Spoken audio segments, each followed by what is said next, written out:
secara medis katanya tidur yang paling sehat 8 jam sehari. Berarti kira kurang lebih standar.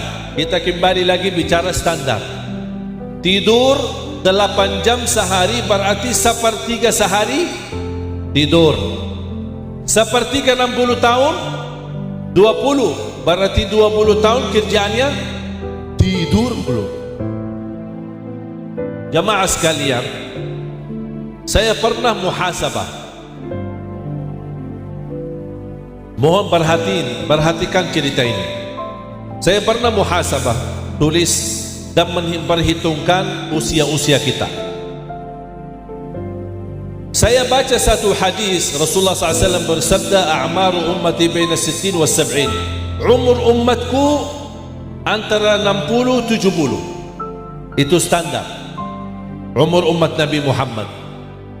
Sedikit yang lebih, artinya yang lebih dari 70, kalau kita hitung jumlahnya masih jauh lebih banyak pemuda daripada yang tua.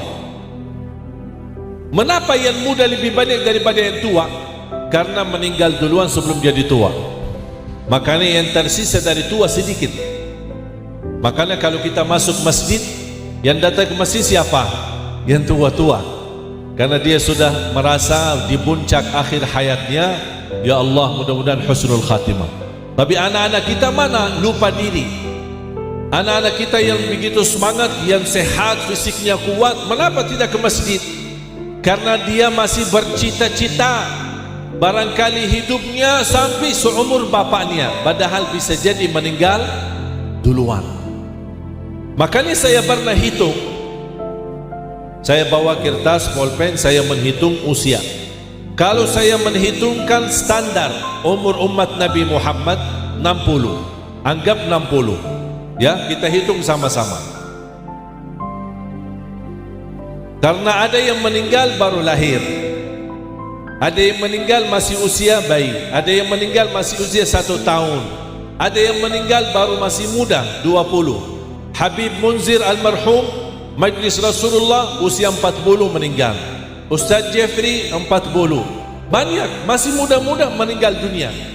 Berarti sebenarnya mengukur umur ini susah, mencari waktu atau umur yang tepat yang bisa dihitung. Tapi saya menghitungkan hanya standar, berkira-kira sesuai bersabda Rasul, umur umatku antara 60 sampai 70, sedikit yang lebih daripada itu.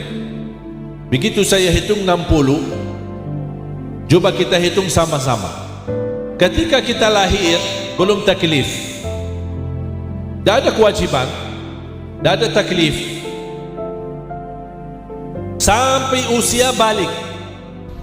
Usia balik berapa? Ayo hitung. Usia balik berapa kira-kira? 15? 15 ya? Ada yang 12, ada yang 13. Tapi dalam fikih dianggap kalau sudah 15 sudah benar-benar balik. Anggap sebelum balik berarti belum taklif. Berarti anggap sia-sia, karena belum taklif, tidak ada artinya, hanya bagian dari umur kita. 15 dari 60 dikurangi, sisa berapa? Sisa 45, sisa 45. Orang bekerja mencari nafkah, mencari rezeki, standar kerja 8 jam. Kalau kita bilang standar internasional ya, dunia, di mana-mana 8 jam. Walaupun ada bekerja 12 jam, ada yang 16 jam, tapi kita bicara standar 8 jam. Dalam sehari 8 jam bekerja, cari duit, cari dunia. 8 jam dalam hitungan sehari berapa? Sepertiga. Karena satu hari 24 jam, sepertiganya 8. Berarti dalam sehari, sepertiga sehari kita sibuk urus dunia, buat anak kita, buat keluarga kita. Berarti kalau sepertiga sehari 8 jam, sepertiga 60 tahun berapa? 20. Berarti Bapak Ibu 20 tahun hanya kerjaannya mencari dunia. Ini saya ulang lagi, ini saya bicara hitungan standar. Ada yang dari pagi sampai malam hanya untuk dunia, bekerja dunia dan tidak capek. Tapi saya bicara standar 8 jam sehari, sepertiga sehari, sepertiga 60 tahun, berarti 20 tahun kerjaan kita hanya mencari dunia. Sisa berapa kalau kita buang? 45 tadi dikurangi 20 sama 15, berarti total yang sisa 25. Betul? Sisa 25. Tidur berapa jam?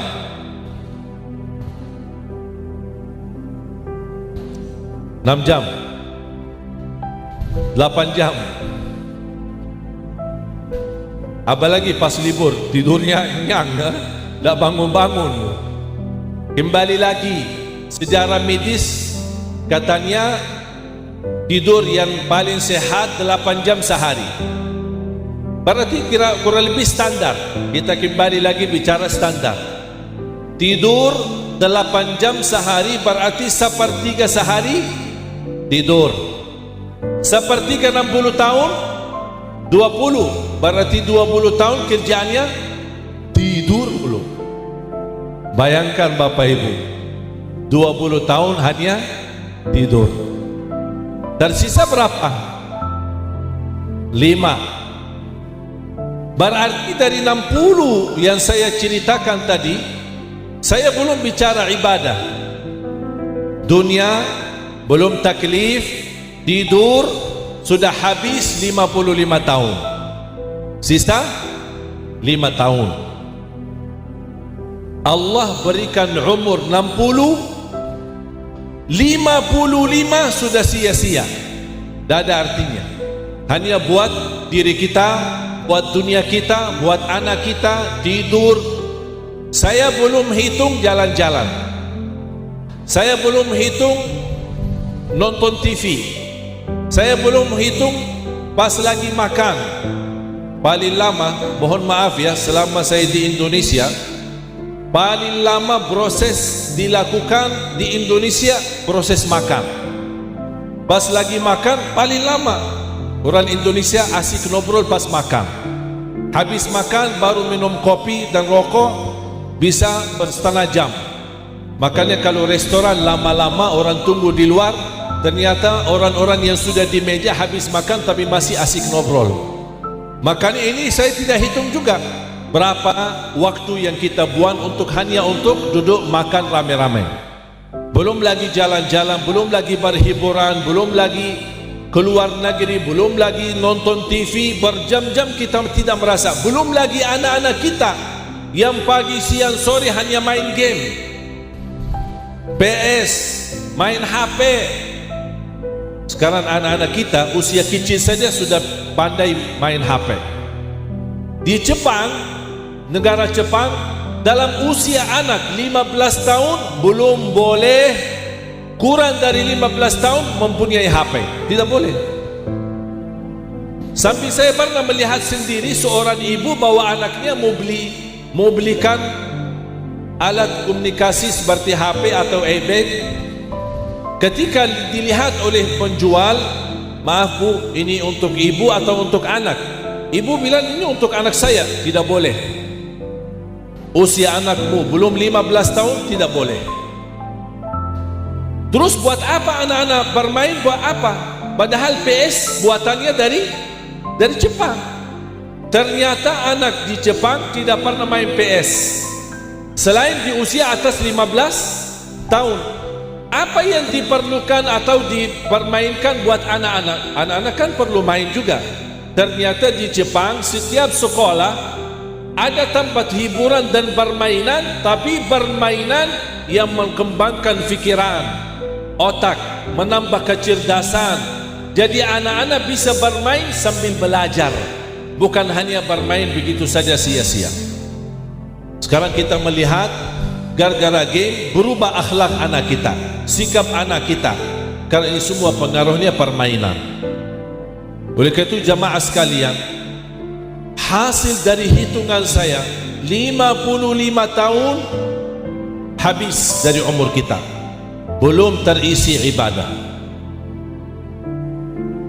Yang tersisa 5 tahun saya cuba hitung bagaimana salat kita.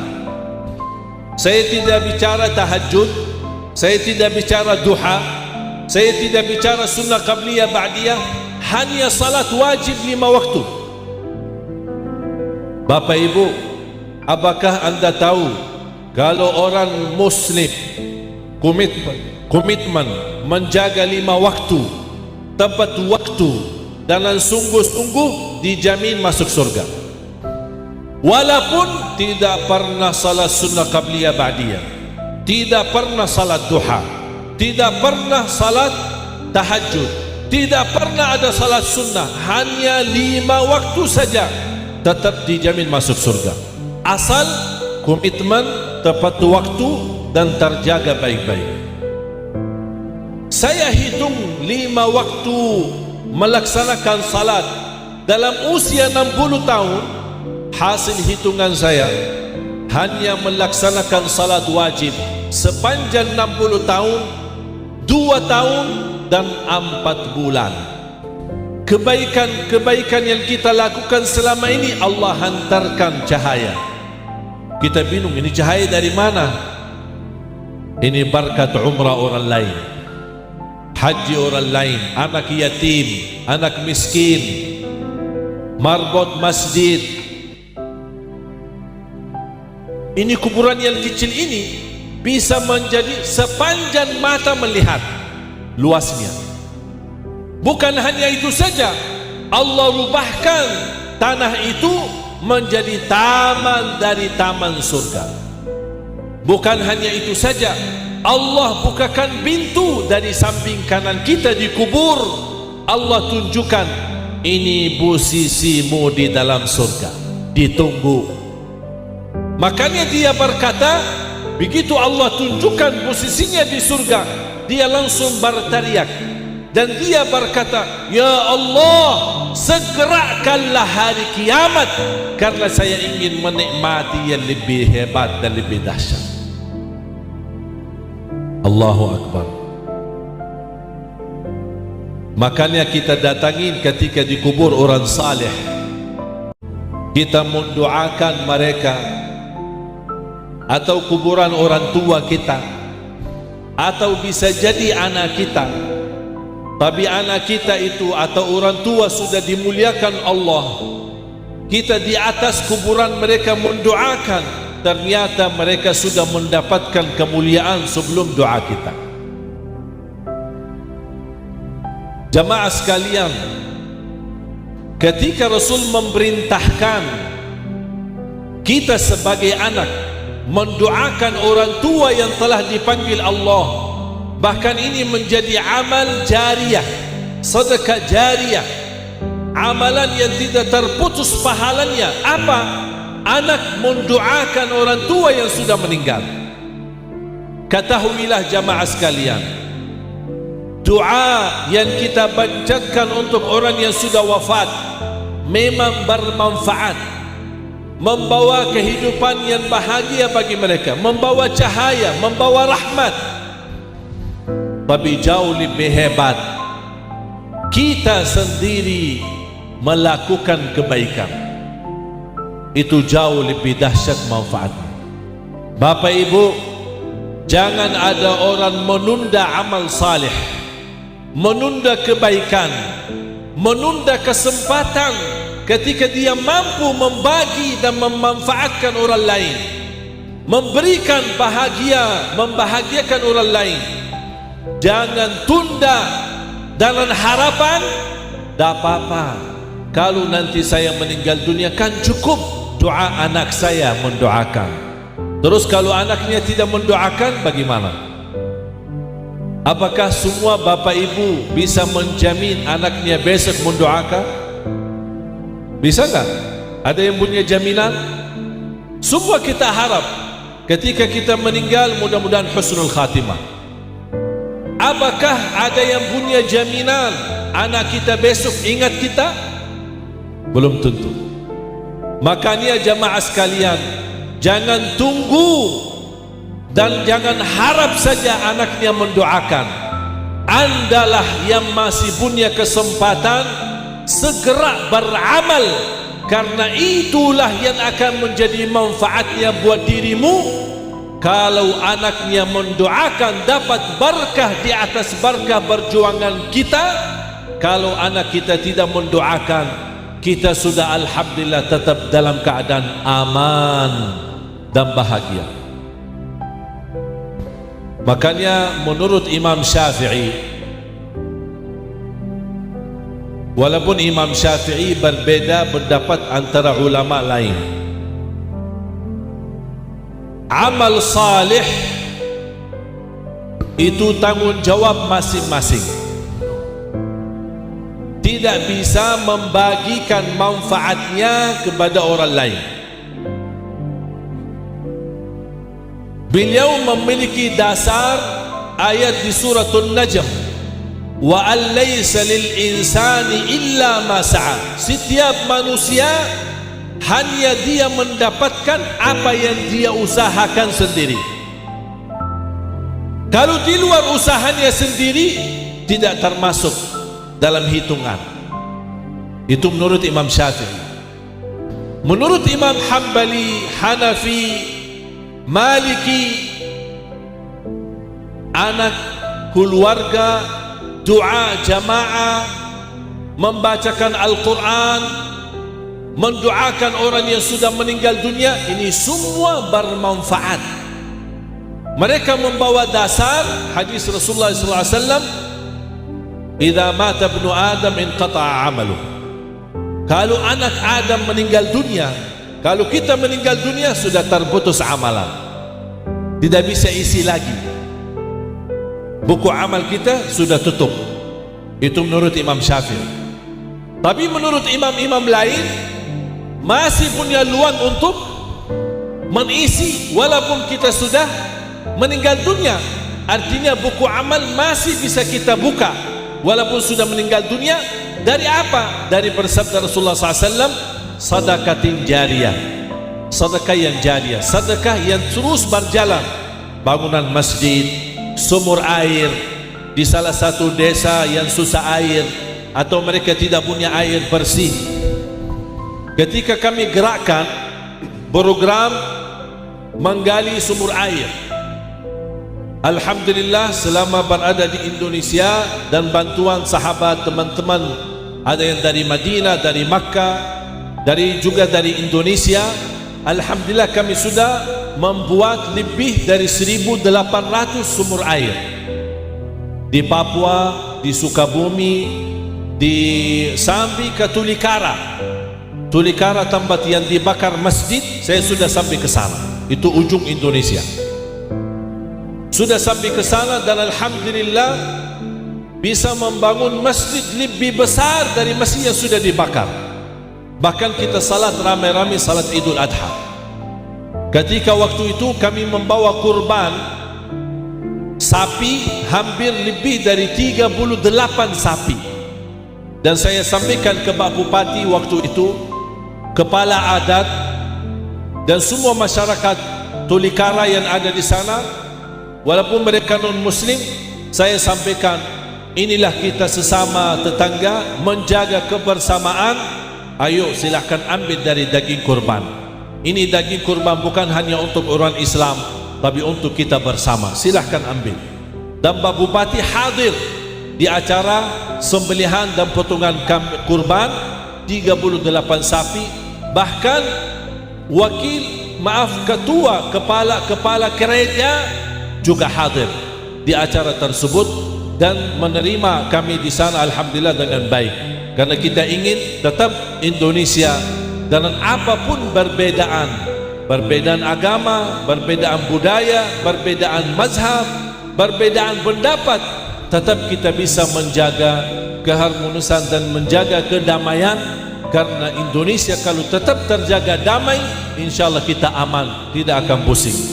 Tapi karena ada hal kecil, hanya berbeza pendapat, saling menyesatkan, saling menyalahkan, saling membid'ahkan, dan terus ribut dalam hal-hal kecil, ini sangat membahayakan kondisi umat.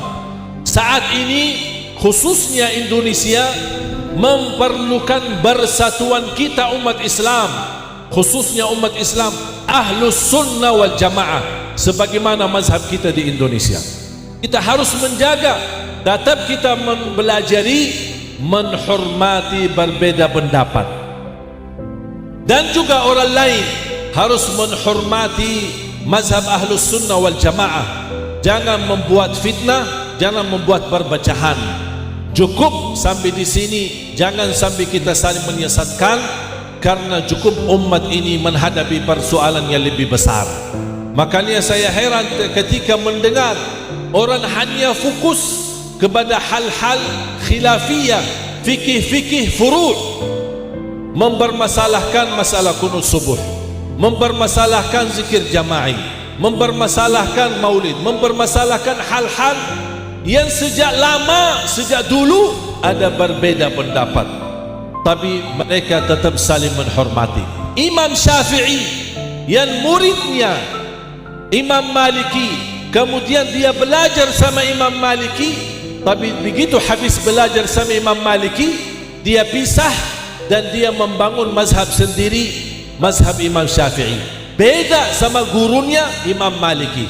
Tapi saya tidak pernah mendengar Imam Maliki menyesatkan muridnya Imam Syafi'i, atau Imam Syafi'i menyesatkan gurunya Imam Maliki.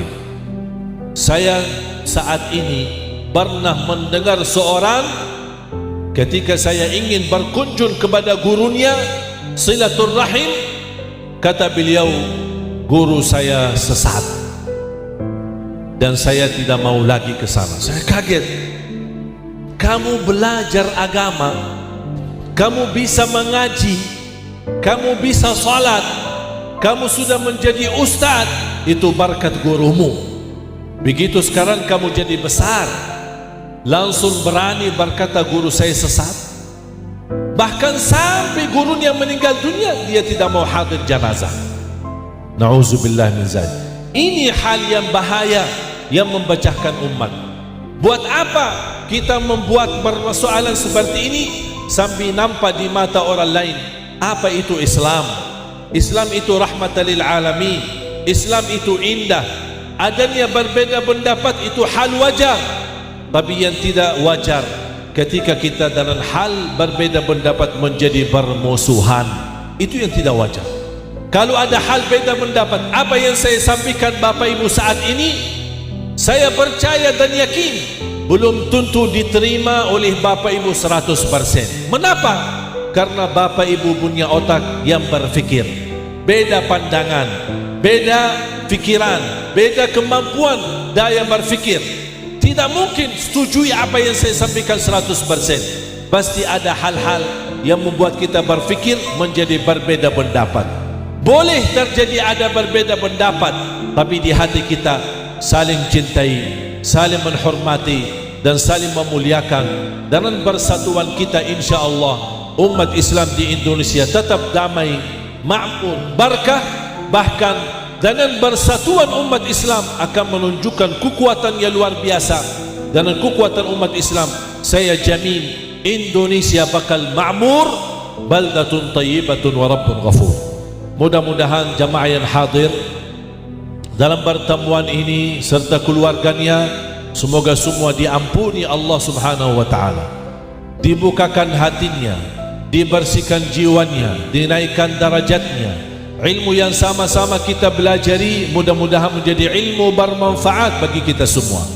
Mudah-mudahan jamaah sekalian, sebagaimana kita sama-sama berkumpul di rumah sahibul hajat di siang hari ini, mudah-mudahan kita bersama bertemu lagi di dalam surga Allah Subhanahu wa taala bersama Nabi Muhammad sallallahu alaihi wasallam. Ya Allah, ighfir lana wa liwalidina wa li jami'il muslimina wal muslimat wal mu'minina wal mu'minat al ahya'i minhum wal amwat.